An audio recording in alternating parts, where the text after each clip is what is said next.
Hello students, good morning. आप लोग कैसे हैं?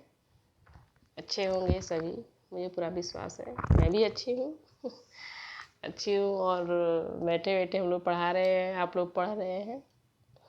आज मैं नई कविता लाई हूँ आप लोगों के लिए, कन्यादान। और ये आपके चैप्टर में, आपके सिलेबस में ये लास्ट होगा, क्योंकि 30% आप लोग का रिड्यूस हो गया है। सबसे खुशी की बात यह है, बहुत कम पढ़ना है तो फिर अच्छा पढ़ना है। ओके, तो हम लोग शुरुआत करते हैं बिना किसी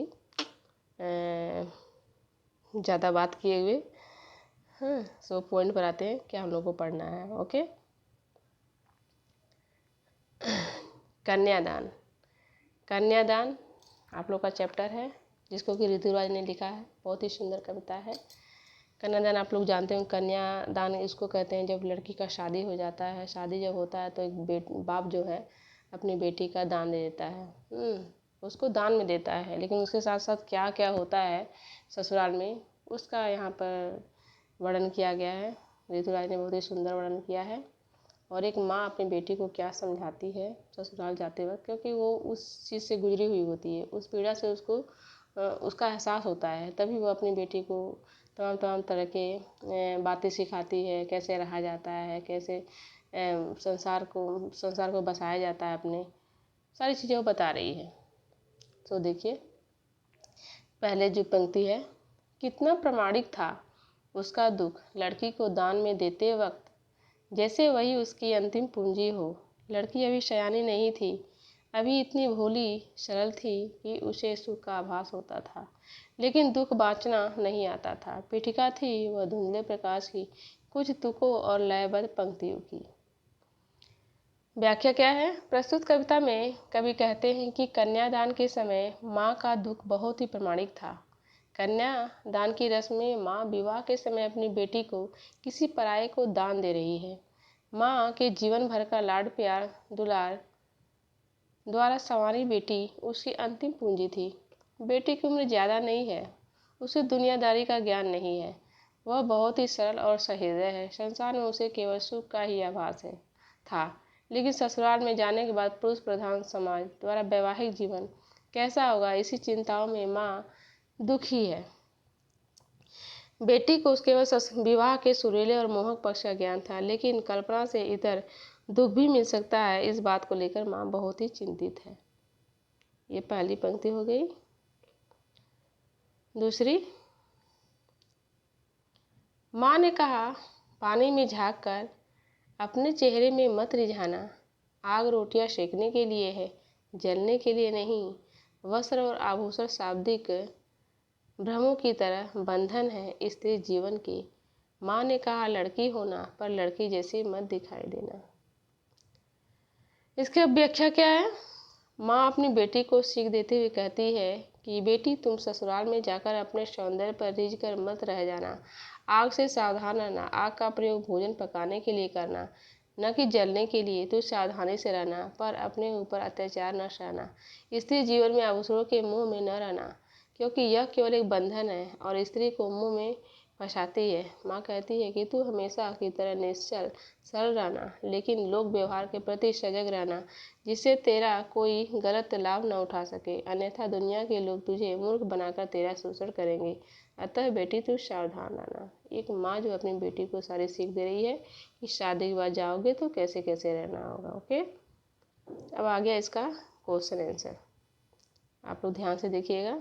एनसीईआरटी सॉल्यूशन फॉर क्लास 10 पाठ 8 है आप लोगों का, कन्यादान क्षितिज भाग 2। पृष्ठ संख्या 51 है, जो आप लोग का क्वेश्चन आंसर बुक में दिया हुआ है, वो उसी से लिया गया है। आपके विचार से माँ ने ऐसा क्यों कहा कि लड़की होना पर लड़की जैसी मत दिखाई देना?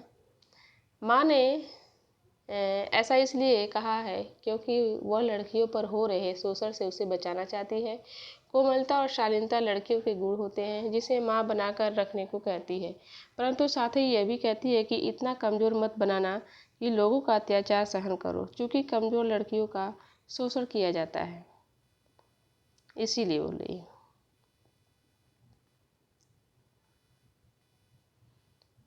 क्वेश्चन नंबर 2, आग रोटियां सेकने के लिए है, जलने के लिए नहीं। इन पंक्तियों में समाज में स्त्री की किस स्थिति की ओर संकेत किया गया है? इन पंक्तियों में समाज द्वारा नारियों पर किए गए अत्याचारों की ओर संकेत किया गया है। वह ससुराल में घर गृहस्थी का काम संभालती हैं, सबके लिए रोटियां पकाती हैं, फिर भी उसे अत्याचार सहना पड़ता है। उसी अग्नि में उसे जला दिया जाता है। नारी का जीवन कष्टों से भरा होता है। ख नंबर में माँ ने बेटी को सचेत करना क्यों जरूरी समझा? उत्तर, बेटी अभी सयानी नहीं थी, उसकी उम्र भी कम थी और वह समाज में व्याप्त बुराइयों से अनजान थी। माँ यह नहीं चाहती थी कि उसके साथ जो अन्याय हुए हैं वो सब उसकी बेटी को भी सहना पड़े, इसलिए माँ ने बेटी को सचेत करना जरूरी समझा।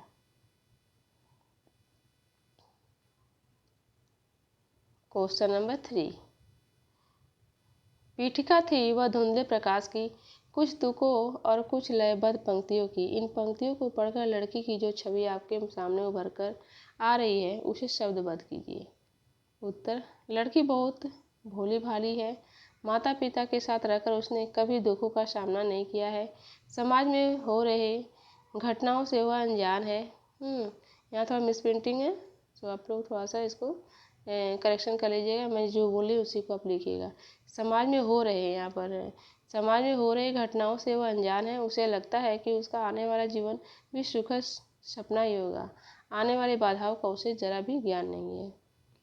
क्वेश्चन नंबर 4, माँ को अपनी बेटी अंतिम पूंजी क्यों लग रही थी?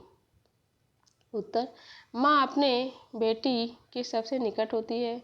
वह अपने सारे सुख दुख अपनी बेटी के साथ बांटती है। वह उसे एक पूंजी की तरह पालती है और संस्कार देती है। माँ का लगाव बेटी के साथ बहुत बढ़ जाता है, इसलिए उसे विदा करते समय उसे ऐसा लगता है मानो उसका सब कुछ जा रहा है। उसे अपनी बेटी इतनी अंतिम पूंजी के समान लगती है उसे।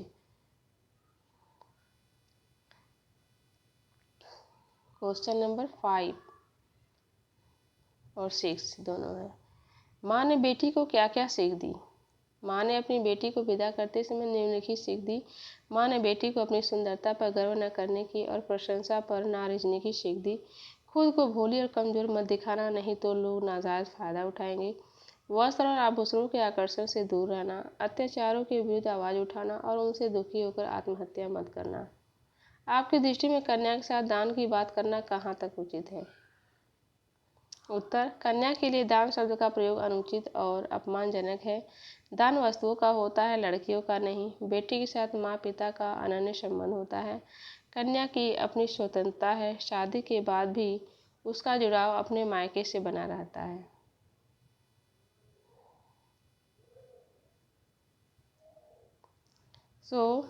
आप लोगों का ये क्वेश्चन भी लास्ट था 6 तक, 6 क्वेश्चन इसमें थे। और आपका ये पद से जो है क्वेश्चन ये भी कंप्लीट हो गया सारा, इसकी व्याख्या भी हो गई। और आप लोग इसको नोट करते जाइएगा। केवल सुनना ही नहीं है, सुनने के साथ साथ नोट्स भी बनाना है, ताकि आप लोगों को लर्न भी हो जाए और आप लोगों की हिंदी जो है शुद्धि, जो स्पेलिंग मिस्टेक होती है वो भी ठीक हो जाए। और अगर मिस प्रिंटिंग कहीं पर हो तो उसको कमेंट बॉक्स में मुझसे ज़रूर पूछिएगा, मैं उसको सॉल्यूशन कर दूँगी, उसका समाधान कर दूँगी। आज के लिए इतना ही। Thank you.